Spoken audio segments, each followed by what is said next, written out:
नमस्कार दोस्तों, स्वागत है आप सभी का आपके अपने इस यूट्यूब चैनल पर। और इस वीडियो के माध्यम से SSC MTS non technical staff हवलदार का क्वेश्चन पेपर डिस्कस किया जाएगा। ये जो पेपर हेल्ड हुआ था वो 13 जुलाई 2022 को हुआ था और जो ये शिफ्ट है वो मॉर्निंग शिफ्ट यानी फर्स्ट शिफ्ट है। इस शिफ्ट को सेट नंबर 19 बनाया गया है।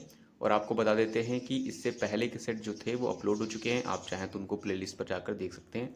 इस वीडियो के माध्यम से आपको केवल और केवल इंग्लिश सेक्शन का एक्सप्लेनेशन दिया जाएगा, क्योंकि आपको पता है कि एमटीएस का जो सिलेबस है उसमें वेटेज बढ़ गया है, तो इसलिए आपके काफ़ी बेनिफिशियल हो सकता है। चलिए शुरू करते हैं। वीडियो का पहला क्वेश्चन हमारा जो है दिया गया है। पहला क्वेश्चन जो था हमारे पास एरर का था, एरर डिटेक्ट करनी थी। स्टेटमेंट जो था वो दिया गया था, they finally did what we advise them to do before the final match, ये आपका स्टेटमेंट था। चेक करेंगे तो दे हमारे पास सब्जेक्ट है जो कि प्लूरल है, फाइनली आपके पास एडवर्ब है और डिड जो है आपकी वर्ब है। ठीक है, दे फाइनली डिड वॉट। ठीक है, फिर ये वाला आपका जो था ये प्रीपोजिशन था बिफोर, तो ये वॉट आपका कंजंक्शन था, तो यहाँ से ये वाला आपका सिंपल पास्ट टेंस में है। ठीक है, फिर आगे फर्दर लिखा गया था we advise them to do. यहाँ पर देखिए वी था, प्लूरल था, फिर एडवाइज वी1 रखा गया है, देम है ऑब्जेक्टिव केस है, टू डू आपका लिखा गया है। ठीक है, या आप इन्फिनेटिव भी कह सकते हैं इसको, टू डू। और यहाँ पर जो आपका गलत है वो इस वाले पोर्शन में गलत है, इस वाले पोर्शन में यहाँ पर वी जो रखा गया था, इसके बाद जो एडवाइस रखा गया ये आपका वी1 रखा गया है। और जबकि स्टार्टिंग में बोला गया था they finally did what we advise them to do, यहाँ पर जो आपका टेंस है, ये दोनों क्लॉजेस है, वो आपकी सिंपल पास्ट में होनी चाहिए थी, यहाँ पर है इस वाले में नहीं है, इसलिए बस इस वाले में एरर है। यहाँ एडवाइज होना चाहिए था, we advise them to do, तो थर्ड वाले में एरर है। सेकंड पे आते हैं। सेकंड में फिलअप बताना था, if we want to save your money, sorry, if you want to save your money start living and dash life. अब इससे पता चल जाएगा मनी सेव करना है तो स्टार्ट करें लाइफ, कैसी जीने वाली लाइफ स्टार्ट करें। इसके लिए पहला था इकोनॉमिकल, दूसरा है इंडल्जेंट, तीसरा है इम्प्रॉपर, चौथा है एक्स्ट्रावेगेंट। इकोनॉमिकल का मतलब आपका होगा थ्रिफ्टी, या कह सकते हैं किफ़ायती कह सकते हैं आप, जिसमें आप सोच समझ कर व्यय करें यानी एक्सपेंड करें। तो यहाँ पर अगर जो मनी बचाएंगे तो जाहिर सी बात है यही चीज़ करेंगे तभी मनी बचेगा, तो ये आपका इकोनॉमिकल आपका बेस्ट है। इंडल्जेंट का मतलब आपका जो रखा गया था दूसरे वाले में ऑप्शन में, इसका मतलब होता है person one who is very lenient. Lenient का मतलब होता है he allows others to do whatever they want, मतलब तो दूसरों को छूट दे दे कि जो वो करना चाहते हैं वो कर सकते हैं, तो उसे कहेंगे इंडल्जेंट। इंडल्जेंट। थर्ड में रखा गया था इम्प्रॉपर, इसका मतलब नॉट प्रॉपर होता है, जो अनुचित हो या इनकरेक्ट हो उसे कहेंगे। और फोर्थ में जो रखा गया था एक्स्ट्रावेगेंट, इसका मतलब जो है खर्चीला होता है, एक्सपेंसिव आप कह सकते हैं। लैविश एक वर्ड होता है, लैविश है। इवन जो है स्क्वेंडर वर्ड होता है इसके लिए, तो वो भी आप यूज़ कर सकते हैं। फिलहाल जो इसका करेक्ट था वो फर्स्ट वाला था। थर्ड में यहाँ पर सिन्नम बताना था वर्ड का, प्रॉब। प्रॉब मतलब जांच पड़ताल करना होता है, इन्वेस्टिगेट करना होगा, एग्जामिन करना होगा। ठीक है, तो इसके लिए सिनोनिम बताना था, पहला इनवाइट था, दूसरा सर्च था, तीसरा मोटिवेट था, चौथा पुश था। देखिए यहाँ पर इनवाइट मतलब आमंत्रित करना, तो ये तो आपका होगा नहीं। सर्च का मतलब ढूंढना, छानबीन करना, तो ये कहीं ना कहीं प्रोब से मैच कर जाएगा, तो ये आपका सिनोनिम बन जाएगा। मोटिवेट का मतलब जो है किसी को मोटिवेट करना होता है। ठीक है, मनोबल किसी का बढ़ाना, इनकरेज करना सेंस होगा। पुश मतलब किसी को धक्का देना। ठीक है, तो ये आपका करेक्ट जो था वो आपका सेकंड वन था। थर्ड पर आने के बाद फोर्थ पर आते तो फोर्थ में बोला गया था फिलअप बताना था, if we don't reverse course now will anyone take anything we say about justice and dash with any seriousness for decades to come. यह आपका दिया गया था। यहाँ जो दिया गया था स्टेटमेंट था, यहाँ से पता चल रहा था if we don't reverse course now, यदि हम कोर्स को अभी रिवर्स नहीं करेंगे तो क्या होगा। Will anyone take anything, क्या कोई हमसे कुछ ले लेगा। वी से अबाउट जस्टिस, जो हम जस्टिस के बारे में बोलते हैं, and dash with ours any seriousness. इस वाले कंजंक्शंस के आपको बताया गया था, जो एंड कंजंक्शन होता है वो बैलेंस बैलेंस चीज़ें जोड़ता है। दूसरी चीज़, बैलेंस का मतलब पार्ट्स ऑफ स्पीच में था। दूसरी चीज़ इस स्टेटमेंट से पता चल रहा है कि अबाउट से अबाउट जस्टिस की बात कर रहे हैं और उसके साथ क्या रखा जाएगा, तो कहीं ना कहीं इसी वर्ड से मिलता जुलता दूसरा शब्द रहेगा, with any seriousness for decades to come. यहाँ पर था पहला ऑप्शन आपका राइटियसनेस था, दूसरा था मेडिएशन था, तीसरा है डिसऑनेस्टी है, चौथा है विकेडनेस। तो जो राइटियसनेस है इसका मतलब स्पष्ट निष्ठा होती है, ठीक है, या जो एक पॉजिटिव वर्ड है जस्टिस से आपका काफ़ी क्लोज है, तो ये वाला जो आपका यहाँ पर बेटर हो जाएगा, मतलब यहाँ पर सुटेबल है।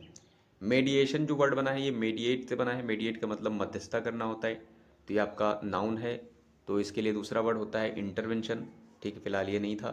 डिसऑनेस्टली बेईमानी पूर्वक, तो ये भी आपका नहीं होगा। विकेडनेस मतलब दुष्टता हो जाएगी आपकी, तो ये भी आपका नहीं, फर्स्ट वन आपका करेक्ट था। फिफ्थ में बताना था यहाँ पर इडियम का मीनिंग बताना था।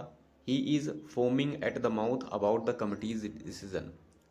He is foaming at the mouth about the committee's, यानी कमिटीज डिसीजन। इसके लिए था पहला ऑप्शन था to not recognise something good, to be upset about something that happened in the past, to cause damage to someone, और to be in rage and show it. देखिए he is foaming at the mouth का मतलब हो जाएगा कि वो नाराज है और एक्सप्रेस कर रहा है, ठीक है, मुंह से अपने या फिर माउथ से एक्सप्रेस कर रहा है। तो यहाँ पर इसके लिए जो करेक्ट होगा वो आपका हो जाएगा to be in rage and show it. जैसे आप कह सकते हैं मुंह फुलाना हिंदी में होता है, तो आप कहीं ना कहीं उसी से आप रिलेट कर सकते हैं।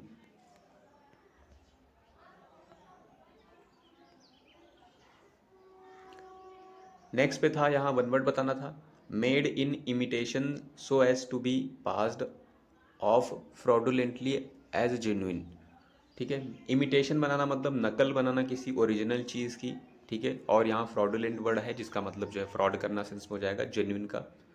तो इसके लिए कौन सा वर्ड होगा? पहला था डेलिबरेट, दूसरा था स्टॉन्च, तीसरा है ऑथेंटिक, चौथा है काउंटरफिट। डेलिबरेट का मतलब जानबूझकर होता है, इंटेंशनली होता है आपका, ये आपका नहीं होगा। स्टॉन्च का मतलब आपका लॉयल सेंस होता है, लॉयल या निष्ठावान कहेंगे आप, ठीक है, फेथफुल कह सकते हैं इसके लिए। ऑथेंटिक का मतलब ओरिजिनल होगा, ठीक है, ओरिजिनल जेन्युइन हो जाएगा, तो ये भी आपका नहीं होगा। काउंटरफिट का मतलब जाली सेंस हो जाएगा, जाली मतलब नकली, क्योंकि यहाँ पर फ्रॉडुलेंट करके बनाया गया है, तो नॉट जेन्युइन रहेगा। काउंटरफिट होता है, इसके लिए आप कॉपी भी कह सकते हैं। एक शैम वर्ड होता है जो कि नकली को रिप्रेजेंट करता है, फेक भी होता है आपका।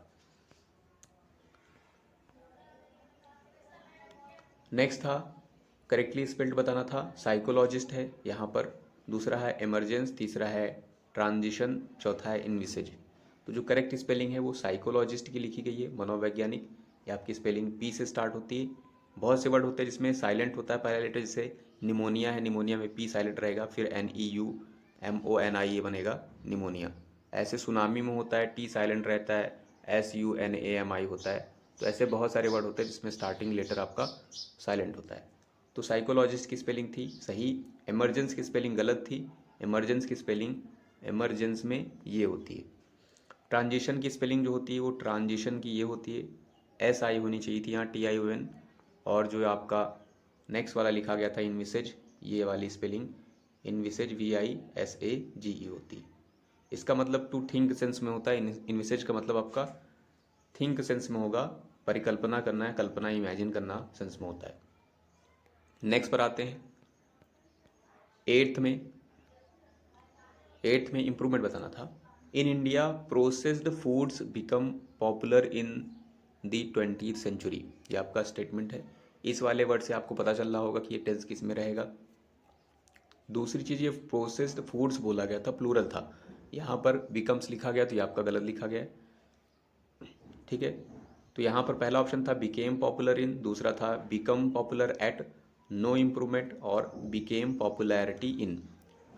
बिकम याद रखिएगा, बिकम जो होता है इसका सेकेंड फॉर्म बिकेम होगा, यानी CAME, यहाँ CA है, और थर्ड फॉर्म जो होता है V थर्ड में बिकम होता है। तो फर्स्ट और थर्ड सेम होते हैं। अब देखिए यहाँ बिकेम था पॉपुलर इन, ये आपका पास्ट टेंस में बनाया गया, सिंपल पास्ट बनाया गया है। यहाँ पर आपका ये जो वर्ड लिखा गया है इससे पहले आपका प्रीपोजिशन इन आएगा, ठीक है, यहाँ पर इन रखा भी गया है और ये आपका पास्ट में बनाया गया है, तो ये आपका करेक्ट हो जाएगा। वहीं अगर सेकंड में देखेंगे तो यहाँ पर बिकम रखा गया था, आप कह सकते थे ये फर्स्ट फॉर्म रखी गई थी, ठीक है। अगर ये फर्स्ट फॉर्म रखी गई तो आप समझ सकते थे टेंस भी आपका प्लूरल था, सब्जेक्ट प्लूरल था, तो प्लूरल के अकॉर्डिंग ऐसे नहीं लगेगा, बट यहाँ पर प्रीपोजिशन आपका रॉन्ग था। थर्ड वाला आपका थर्ड वाला कंसिडर नहीं किया जाएगा क्योंकि बाकी ऑप्शन देखे जाएंगे। फोर्थ वाला बोला गया था, पॉपुलैरिटी बोल दिया गया, तो ये वाला आपका गलत हो जाएगा, ठीक है। तो आपका जो करेक्ट बन रहा है वो आपका फर्स्ट वन था। 9th में आप फिलअप बताना था, मैनी पीपल में not find the rewards dash with the time and effort required. ठीक है, जितना वो टाइम और एफर्ट रिक्वायर्ड करते हैं उसके अकॉर्डिंग वो रिवॉर्ड्स नहीं पाते हैं, उसको क्या, उसके लिए यहाँ पर फिलअप करना था। पहला था gleeful with the time, insignificant और कॉशियस और कमेंसुरेट। ग्लीफुल का मतलब हैप्पी सेंस होगा, ग्लैड हो जाएगा आपका, एक्सल्टेड सेंस हो जाएगा। तो यहाँ पर देखिए, यहाँ पर ये चीज़ नहीं बोली गई, इसमें बोला गया था many people not find the rewards नहीं मिलते हैं। इसमें कहीं ना कहीं अकॉर्डिंग टू सेंस आएगा। ठीक है, अकॉर्डिंग टू टाइम और एफर्ट, ठीक है, जो रिक्वायर्ड कर लगती है उसमें। इनसिग्निफिकेंट का मतलब अनइम्पॉर्टेंट सेंस होता है, तो ये वाला भी वर्ड नहीं होगा आपका। यहाँ पर दूसरी चीज़ आपका ये विथ रखा गया था, इससे भी आप समझ सकते थे यहाँ पर विथ, क्योंकि जो वर्ड आएगा यहाँ पर उसके साथ विथ ही लगता है। कॉजेस यानी सतर्क होगा, यहाँ ये भी नहीं आएगा। कमेंसुरेट ये आपका बेस्ट है और ये आपका अप्रोप्रिएट है, इसका मतलब के अनुरूप। ठीक है, और इसके साथ प्रीपोजिशन मोस्टली करके विथ चलता है, कमेंसुरेट विथ। जैसे सैलरी विल बी कमेंसुरेट, ठीक है, salary will be given commensurate with the experience. ठीक है, तो यहाँ पर के अनुरूप हो जाएगा। तो यहाँ पर देखिए क्या लिखा गया था, rewards commensurate with the time and effort required, तो ये के अनुरूप था, तो ये वाला आपका सही था। 10th पर आते हैं। 10th में बताना था, यहाँ पर फिलअप बताना था, many people like playing cricket but dash my opinion it is too chaotic. ठीक है, केओटिक का मतलब अस्त व्यस्त होता है। तो यहाँ पर देखिए क्या आएगा, dash my opinion, for my opinion, from my opinion, with my opinion और इन माई ओपिनियन। तो यहाँ देखिए ओपिनियन से पहले आपका क्या आएगा, इन माई ओपिनियन। नेक्स्ट 11th में बताना था, this cruise ship dash in November. यहाँ पर एक तरीके से होम फोन्स फिल करना था। शिप स्टार्ट करेगी, तो सेल ये था, दूसरा सेल्स है, तीसरा सेल्स है, चौथा सील्स है। जो करेक्ट है, यहाँ पर शिप की बात कर रहे हैं तो ये वाला सेल रहेगा, समुद्र में यात्रा करना तो ये सेल होता है। ये सेल्स है आपका, ये नाउन है। ये सेल मतलब वर्ब है, बेचना होता है। ये सील मतलब सील करना होगा, तो आपका थर्ड वन करेक्ट हो जाएगा। 12th में फिलअप बताना था, he is the patient dash called you in the morning. ये पेशेंट है, dash called you in the morning, ये आपका फिलअप था। अब देखिए यहाँ पर रिलेटिव प्रोनाउन फिल करना था, होम है, दैट है, हु है, विच है, सारे के सारे हैं। ठीक है, देखिए यहाँ पर हु में पहली चीज़, यहाँ पेशेंट की बात हो रही तो हम यहाँ पर प्रेफरेंस देंगे हु वाले को। दैट भी यूज़ होता है पर्सन के लिए, बट उसके रूल्स होते हैं, फिक्स रूल होते हैं। ठीक है, अब यहाँ पर देखिए हुम भी है और हु भी है, तो विच हम हटा देते हैं, दैट के साथ हम नहीं जाएंगे क्योंकि हमारे पास ये वाले ऑप्शन रखे गए हैं। दैट वाले का जो रूल्स होते हैं वो आपको पता होगा, दैट के साथ सुपरलेटिव डिग्री में वगैरह यूज़ होता है, और भी बहुत सारे रूल्स होते हैं वहाँ पर यूज़ होता है। ठीक है, बट यहाँ पर देखिए कौन सा होगा, हु और हुम से कौन सा बेस्ट होगा। देखिए जब आपका सब्जेक्ट और वर्ब से सेटिस्फैक्शन मिल जाए, ठीक है, तो वहाँ पर आपका ऑब्जेक्टिव केस चलता है हुम।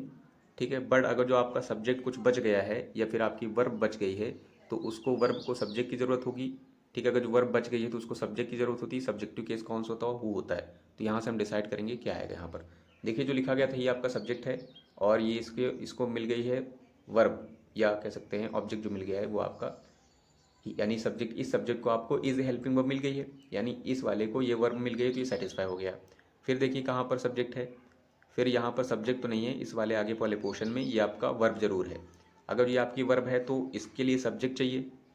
सब्जेक्ट चाहिए तो मतलब क्या है, यहाँ पर सब्जेक्टिव केस चाहिए। सब्जेक्ट का मतलब ये रहेगा कि सब्जेक्टिव केस, तो सब्जेक्ट चाहने का मतलब है आपका हु लगेगा। ठीक है, अगर यहाँ सेटिस्फाइड होते यहाँ पर सब्जेक्ट भी होता और वर्ब भी होती, तो फिर वहाँ पर हु के साथ जाते, दोनों सेटिस्फैक्शन में होता। बट यहाँ पर क्या आएगा, फिर आपका हु आएगा, तो यहाँ पर हु आपका करेक्ट होगा। 13th में मीनिंग बतानी थी, back on one's feet, relive previous moment, well और successful again, to support the losing side और force to begin something again, ये आपका दिया गया था। बैक ऑन वंस फीट, इसका आप हिंदी में समझ सकते हैं कि खुद के पैरों पर दोबारा आना। ठीक है, अगर नॉर्मल सेंटेंस निकालेंगे, खुद के पैरों पर दोबारा आना या खुद के पैरों पर दोबारा खड़े होना, तो क्या मतलब हो जाएगा, वेल और सक्सेसफुल अगेन, दोबारा जो है सक्सेसफुल होना, बेहतर होना, तो आपका ये मतलब निकल जाएगा। एंटोनिम बताना था वर्ड का, ओवररन, ये आपका दिया गया था। एंटोनिम बताना है, ओवररन का मतलब क्या होता है, टू बी फिल्ड समथिंग, ठीक है, in an area very quickly sense में हो जाएगा, बहुत तेजी के साथ कहीं एरिया में फैलना, दूसरा सेंस इसका आपका होता है इन्वेड सेंस भी होता है।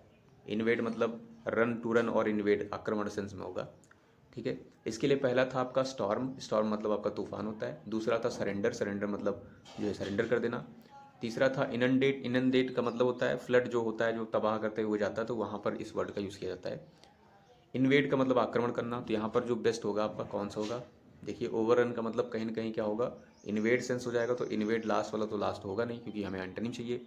इनंडेट ये दूसरा ही तरह जा रहा है, ये दूसरी तरीके से आ रहा है, मतलब दूसरी ओर जा रहा है, ये इसके आसपास भी नहीं है। स्टॉर्म मतलब तूफान है, ये भी नहीं है। तो ये जो आपका सरेंडर है ये कहीं ना कहीं मैच कर जाएगा, क्योंकि इन्वेड मतलब किसी पर आक्रमण करना, और सरेंडर आप वहाँ सब सरेंडर कर रहे हैं, तो ये दोनों एक दूसरे के अपोजिट बन जाएंगे। 15th में एंटोनिम बताना था इम्प्योर। इम्प्योर का मतलब जो है आपका अशुद्ध होगा, अनक्लियर, नॉट क्लियर हो जाएगा। पहला कॉन्टामिनेटेड, दूसरा है एस्टेराइल, कंसेंट्रेटेड और सेग्रीगेटेड। देखिए आपका कॉन्टामिनेटेड भी इम्प्योर का सिनोनिम होता है, तो एंटोनिम नहीं बनेगा। स्टेराइल जो वर्ड लिखा गया इसके दो मीनिंग होते हैं। पहला होता है आपका बांझ हिंदी में, और अगर जो कोई जो है ज़मीन वगैरह है, तो उसे आप क्या कहेंगे, उसको कहेंगे आप आप क्या कहेंगे वहाँ पर, फर्टाइल नहीं कहेंगे, बैरन वर्ड यूज़ करेंगे, बंजर ज़मीन के लिए बैरन वर्ड हो जाएगा। दूसरी चीज़ स्टेराइल का मतलब एक और होता है, जिसका मतलब होता है completely, completely clear, completely clear, completely clear मतलब स्पष्ट, ठीक है, पूर्णतया स्पष्ट, जिसमें हो जाएगा विदाउट नो बैक्टीरिया। तो उस सेंस में कंप्लीटली क्लियर वर्ड का मतलब भी होता है, दो वर्ड होते हैं, दो मतलब। कंसेंट्रेट का मतलब केंद्रित होता है, और सेग्रीगेटेड का मतलब सेपरेटेड, आइसोलेटेड सेंस होगा, पृथक सेंस होगा। तो जो इम्प्योर को जो आपका बनेगा, सभी को एलिमिनेट करने के बाद, वो आपका क्या बन रहा है यहाँ पर, completely clear, that is sterile. ये वाला आपका इसका सिनोनिम बनेगा, सॉरी एंटोनिम बनेगा, क्योंकि ये आपका इम्प्योर था और ये आपका क्लियर सेंस में हो रहा है। 16th में ग्रामेटिकल एरर ढूंढनी थी। If you plant a seed you will be noticed that it makes some time to grow, ये आपका दिया गया था। इफ़ कंजंक्शन है आपका, यू आपके पास सब्जेक्ट है, प्लांट आपके पास वर्ब है, आपके पास इंडेफिनिट आर्टिकल है, सीड आपके पास नाउन है। यू अगेन आपके पास सब्जेक्ट है, विल आपके पास हेल्पिंग वर्ब है, उसके साथ विल भी यूज़ किया गया, नोटिस्ड आपकी थर्ड फॉर्म है, इसका मतलब ये आपका इतना पैसिव बनाया गया। दैट कंजंक्शन है, इट आपके पास सब्जेक्ट है, इट के अकॉर्डिंग टेक्स लिखा है, ठीक है। सम टाइम भी आपका होता है, और टू ग्रो आपका इन्फिनेटिव है, ठीक है। अगर यहाँ से देखेंगे तो ये वाली जो क्लॉज थी आपकी, if you plant a seed, यहाँ पर सही है, इफ़ क्लॉज के साथ मोस्टली करके आपका सिंपल प्रेजेंट टेंस होता है, तो यहाँ लिखा गया है, तो ये इस वाला, तो ये वाला जो आपका है सही लिखा गया है। दूसरी चीज़, इसमें नो एरर वाला ऑप्शन भी नहीं है, तो इसका मतलब एरर कहीं ना कहीं है जरूर इसमें, ठीक है। अब देखिए तो जो दूसरा वाला पोर्शन लिखा गया था, ये वाला यानी B section, you will be noticed, ठीक है। तो यहाँ पर if you plant a seed का मतलब है यदि आप जो है प्लांट सीड करेंगे, सॉरी सीड को प्लांट करेंगे, मतलब जो उसको रोपेंगे, you will be noticed, you will be notice या यू विल नोटिस, आप उसको देखेंगे। तो यहाँ पर आप उसको देखेंगे मतलब एक्टिव सेंस हो रहा है, तो यहाँ पर अननेसेसरी इसको पैसिव बनाया गया, तो यहाँ पर क्या होना चाहिए था आपका, बी हटना चाहिए, यहाँ पर यू विल नोटिस, ठीक है। और यहाँ पर थर्ड फॉर्म भी नहीं होगी, फर्स्ट फॉर्म होनी चाहिए। तो हाँ, यहाँ पर जो एरर थी आपकी थर्ड वाले में थी। 17th में बताना था, एरर डिटेक्ट करनी थी। The mountain lion is one of the slyest and more elusive animals in the woods. In the woods मतलब जंगल में, फॉरेस्ट। द माउंटेन लॉयन, ये आपका सही रखा गया, द आपका हो सकता है क्योंकि ये आपका स्पेशल चीज़ को डिनोट कर रहा है। इज है आपका सिंगुलर है क्योंकि लॉयन, तो यह वाला आपका सही पोर्शन है। फिर वन ऑफ द लिखा गया, वन ऑफ द के साथ आपको पता है क्या क्या चलता है। वन ऑफ द यहाँ पर लिखा गया है स्लाइस्ट, ठीक है, द लगाया गया है, स्लाइस्ट लिखा गया है, एंड डैश। देखिए यहाँ पर जो एंड कंजंक्शन है बैलेंस चीज़ें ऐड करता है, सेम पार्ट्स ऑफ स्पीच। अगर जो एडजेक्टिव है इधर, इधर एडजेक्टिव, इधर नाउन है तो इधर नाउन है, इधर आप सब्जेक्टिव केस, इधर सब्जेक्टिव केस है, तो ऐसे ऐसे चलता है। तो यहाँ देखिए कौन सी फॉर्म यहाँ चल रही है एडजेक्टिव की, स्लाइस्ट, यानी थर्ड फॉर्म चल रही, sorry superlative degree of adjective चल रहा है। तो इसका मतलब इस वाले पोर्शन में भी सुपरलेटिव डिग्री ऑफ एडजेक्टिव चलना चाहिए था। यहाँ पर मोर नहीं बल्कि क्या होना चाहिए था, मोस्ट एल्यूसिव होना चाहिए था। यहाँ पर हो जाएगा आपका, किधर गलत है, थर्ड वाले में, थर्ड वाले में गलत है। 18th में बताना था, यहाँ पर इम्प्रूवमेंट बताना था। You are looking so pretty on these black outfits, ये आपका दिया गया। ऑन दीज की क्या ज़रूरत थी, यहाँ पर आउटफिट रखा गया है, तो एक ही की बात हो रही, सिंगुलर है, इसलिए आप दीज नहीं होगा और ऑन भी नहीं होगा, ठीक है। सो प्रिटी तो हो सकता है, तो देखिए इसके लिए पहला ऑप्शन था prettier in these, pretty in this, और प्रिटीज्ड विद दोज, और नो इम्प्रूवमेंट। तो देखिए प्रिटियर तो होगा नहीं, यहाँ कंपैरेटिव डिग्री यूज़ करनी जा रही है, यूज़ भी नहीं की जा रही। दूसरी चीज़ दीज दिया गया जो कि यहाँ सिंगुलर रखा गया, तो ये आपका गलत है। इसके साथ सेकंड में देखेंगे तो सेकंड में रखा गया था प्रिटी इन दिस, तो यहाँ पर प्रीपोजिशन भी ठीक ठाक है और दिस भी लिखा गया है क्योंकि यहाँ सिंगुलर था, तो ये आपका करेक्ट हो जाएगा सेकंड में। करेक्टली स्पेल्ड वर्ड ढूंढना था, डिस्ट्रैक्ट है, डिस्ट्रैक्ट की स्पेलिंग पूछी गई। डिस्ट्रैक्ट की जो स्पेलिंग है वो आपका ध्यान भटकाना सेंस होता है, इसका जो करेक्ट स्पेलिंग है वो फर्स्ट वाली ही है, ठीक है, तो ये वाली आपकी सारी गलत है। 20th पर आते हैं तो 20th में यहाँ पर सिनम बताना था। क्लैंडेस्टाइन का मतलब जो है सीक्रेट सेंस होता है, गुप्त सेंस होगा। क्लैंडेस्टाइन मतलब सीक्रेट कॉन्फिडेंशियल वर्ड का मतलब भी वही होता है। तो इसके लिए पहला था ब्लैटेंट, दूसरा है ऑर्नेट, तीसरा है ओपन, चौथा है अंडरकवर, और इसके लिए सिनम बताना था। ब्लैटेंट का मतलब आपका साफ साफ होता है, यानी स्पष्ट साफ, जैसे अ ब्लैटेंट लाई, साफ या फिर खुला खुला लाई, ठीक है। ऑर्नेट का मतलब अलंकृत सेंस हो जाएगा क्योंकि इससे ऑर्नेशन बनता है, ठीक है। और ये आपका ओपन, ओपन मतलब खुला सेंस है, और यहाँ पर गुप्त सेंस हो रहा है, तो यह अंडर कवर का मतलब छुपा हुआ या गुप्त सेंस हो जाएगा। तो ये वाला वर्ड और ये वाला वर्ड एक दूसरे के सिनोनिम्स हो जाएंगे। नेक्स्ट आते हैं, हमारे पास पैसेज है तो पैसेज रीड कर लेते हैं। The ministry of defence has dash the formal government sanction letter grant of permanent commissions PC to women officers in the army. In anticipation, the army headquarters had dash in motion a series of preparatory actions for conduct to the permanent commission selections board for affected women officers. The selections board will be scheduled as dash as all affected short service commissions women officers exercise their option and complete dash documentation। ये आपका इतना दिया गया था। अब आते हैं fill up 21 पर, आपको थीम पता चल गई होगी क्या चल रही है। तो यहाँ पर देखिए डिफेंस मिनिस्ट्री ने हैज़ किया है, इसका मतलब यहाँ पर वर्ब आएगी, थर्ड फॉर्म में रहेगी। The formal government sanction letter की बात हो रही है, तो लेटर को क्या किया गया है, लेटर को क्या किया जा सकता है, पहला है अक्यूज्ड किया गया, लेटर को इम्बाइब्ड किया गया है, इशूड किया गया है, एक्सट्रैक्टेड किया गया है। अक्यूज्ड का मतलब आरोप लगाना होता, तो ये आपका नहीं होगा। इम्बाइब्ड का मतलब अंतर्मग्न होना, मतलब मन में समझना सारी चीज़ें, तो ये आपका नहीं होगा। इशू का मतलब निर्गमित किया गया, तो यहाँ पर इशू हो जाएगा। The ministry of defence has issued the formal government sanction letter dash. Extract का मतलब जो है आपका भी यहाँ पर नहीं होगा। एक्सट्रैक्ट मतलब कोई चीज़ छीन लेना वगैरह होता है, निकालना सेंस भी होता है, एक्सट्रैक्टेड जिस्ट या एक्सट्रैक्टेड मीनिंग। नेक्स्ट पर आते हैं 22 नंबर पे। 22 नंबर में दिया गया था the formal government sanction letter dash grant of permanent commission. तो यहाँ पर क्या आएगा, कैसे क्या आएगा, यहाँ पर from grant, for grant of permanent, since grant of permanent commission, to grant of permanent commission. तो देखिए यहाँ पर क्या आएगा, फ्रॉम तो आपका होगा नहीं, जो लेटर भेजा गया किस लिए भेजा गया है, फ्रॉम नहीं होगा। फॉर आपका है, फॉर आपका हो सकता है कि परमानेंट कमीशन ग्रांट करने के लिए भेजा गया है, ठीक है, इशू किया गया है सैंक्शन लेटर, ठीक है, for grant of permanent commission. Since आपका नहीं होगा, टू है आपका, क्या टू हो सकता है, देखिए टू आपका हो सकता है, बट यहाँ पर टू के साथ V1 चाहिए थी, इन्फिनेटिव। यहाँ पर ये आपका जो ग्रांट है आपका इन्फिनेटिव नहीं है, यदि मतलब कहने का मतलब वर्ब नहीं है। अगर ये वर्ब होता तो यहाँ फिर ऑफ नहीं होता, ठीक है, ऐसे लिखा होगा, ऐसा लिखा होता टू ग्रांट परमानेंट कमीशन, क्योंकि ऑफ लगा के बता रहे हैं यहाँ पर ये वाला पोर्शन नाउन है। अगर ये वाला पोर्शन नाउन है तो फिर आपका ये टू नहीं होगा, फिर आपका यहाँ पर क्या आएगा, यहाँ पर आपका आएगा, यहाँ पर अगर ये नाउन है, यहाँ पर ये नाउन है का मतलब यहाँ पर ग्रांट नाउन है अगर जो, ठीक है, तो यहाँ पर आपका जो करेक्ट होगा फिर आपका सेकंड वाला हो जाएगा, for grant of permanent commission. अब देखिए यहाँ पर आपका जेरेंड नहीं बनाया गया है, प्रीपोजिशन के बाद आईएनजी फॉर्म होता है, जेरेंड होता है, क्योंकि ऑलरेडी नाउन पे बैठा हुआ है यानी नाउन रखा गया है, इसलिए आपको अननेसेसरी इसमें ऐड भी नहीं किया जाएगा, ग्रांट में ग्रांटिंग नहीं की जाएगी, इसलिए आपका यही वाला सही है, for grant of permanent commission.